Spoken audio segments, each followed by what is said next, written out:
I must say, unfortunate incident that happened today. So my wife had to appear in English exam for Masters Part 2 in Punjab University. So when she went to examination center, تو جب یہ اندر inter ہوئی, would you like to tell us کہ کیا ہوا؟ آپ جب inter ہوئی تو کیا ہوا؟ Okay, جو رول نمبر سلپ ایشو کی جاتی ہے, it has some rules on it which I think mentions that your ears have to be opened. So بس اتنا ہی مائنڈ میں تھا. So normally of course I hijab up, I wear abaya and scarf and everything. So and it has never been a problem. I mean they always make an issue out of it. But when I tell them کہ میں نے پہننا ہے abaya, آپ check کر لیں, یا I open my ears, so they always cooperate. Issue نہیں.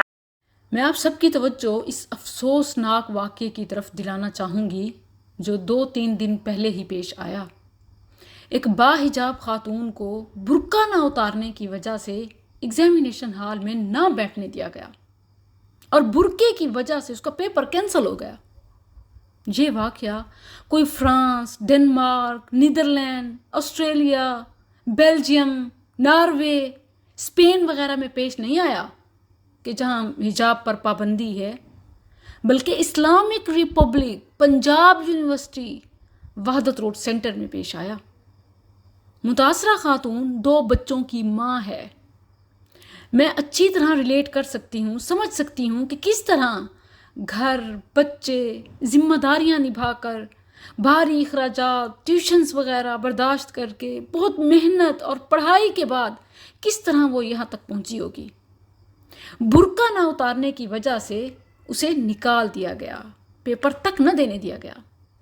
اب کہاں مر گیا ہے میرا جسم میری مرضی کا یہ مقدس نعرہ؟ جس کی مرضی جو پہنے, ان کو کیا تکلیف. ماؤں, بہنوں, بیٹیوں کو ننگا کرنے کے لیے 100 سلوگنز ہیں. یہاں کیوں نہ آزادی دی؟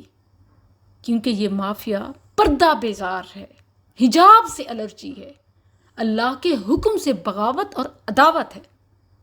ٹھیک ہے, چیک کرنا ہے, چیک کیجئے. ہماری یہ شرعی پردہ کرنے والی بہن بار بار کہتی رہی کہ آپ سیکیورٹی چیک کر لیں. کوئی فیمیل انسپیکٹر پرائیویسی میں برقع اتار کر کان, کپڑے سب چیک کر لے, مگر امتحان کا سارا دورانیہ برقع نہ اتروایا جائے. میرے کپڑے اس قابل نہیں کہ میں اپنا آپ چھپا سکوں.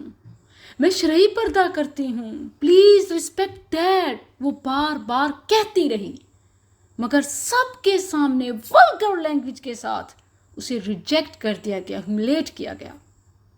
یوں دنیا کا کیریئر تو اس کا تباہ کر دیا, مگر آخرت کا کیریئر, دنیا میں عزت و غیرت کا کیریئر بچانے میں وہ کامیاب رہی.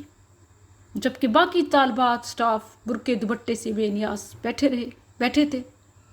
آپ جانتے ہیں نا کہ وزٹنگ آفیسرز, پانی پلانے والے, گارڈ سبھی میل آتے جاتے رہتے ہیں. کس سے امید رکھیں, کہاں سے انصاف مانگیں؟ میں تو اپنی بہنوں سے بس یہی کہوں گی کہ ہم برقعے کی وجہ سے اپنے انر ڈریسز لائٹ رکھتی ہیں کہ موسم کی سختی اور پھر بھاری برقع ڈبل لیئر مشکل ہو جاتی ہے. اب آپ نے اپنی حفاظت خود کرنی ہے. ایک حصار بھی ہو, ایک زرہ بھی ہو, اور ایک اندر کی تلوار بھی ہو کہ اندر کا ڈریس بھی اپنا مکمل رکھیں کہ یہاں سے انصاف کی امید نہیں رکھی جا سکتی. اللہ مسلمان بہنوں بیٹیوں کی حفاظت کرے اور ان سب کو ہدایت دے. رَأَى مِنْكُمْ مُنْكَرًا فَلْيُغَيِّرْهُ بِيَدِهِ فَمَنْ لَمْ يَسْتَطِعْ فَبِلِسَانِهِ فَمَنْ لَمْ يَسْتَطِعْ فَبِقَلْبِهِ وَذَلِكَ أَضْعَفُ الْإِيمَانِ.